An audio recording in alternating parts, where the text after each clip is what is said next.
जगतसिंहपुर जिला बिरिडी ब्लॉक दीपांचल 22 मौजार उकुंदरा पंचायतर बाबा धवलेश्वर पीठरे पवित्र कार्तिक पूर्णिमा उत्सव पालित हो जाइछि।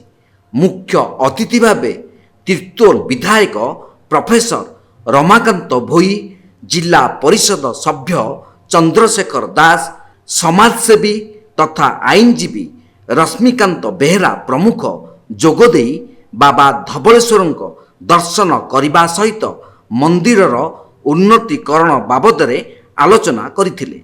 एही कार्यक्रम रे ग्रामवासी माने जोग देइथिबा बेले विभिन्न सांस्कृतिक कार्यक्रम अनुष्ठित होइतिला।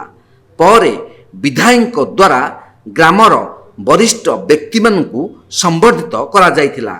मु तो निजक धन्य मन करुच्ची। आज कार्तिक पूर्णिमा आपण मैंने देखिले जो भाई भाव में जड़े कामदेव बेहरा जो आशीर्वाद से मत देले एवं सबुठ बड़ कथा हूँ मोर सांग रश्मि एवं कमिटी मेंबर माने जो भाई भाव में ये जगार एत गोटे भल जगह जोटा कि धवलेश्वर पीठ एवं 22 मौजार एत बड़ पीठ एवं एत बढ़िया भक्तिमय परिवेश एवं सबुठ बड़ कथा हूँ जो मैंने मंदिर स्टार्ट करते से संबर्धित करवा एवं आज भली दिन में तेणु यह गोटे हूँ आम सौभाग्यर दिन।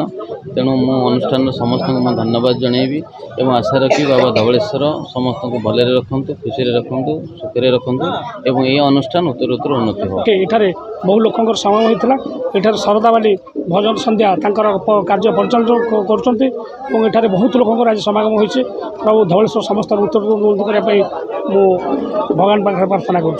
जगतसिंहपुर रीता साहू को रिपोर्ट तीर्थक्षेत्र लाइव।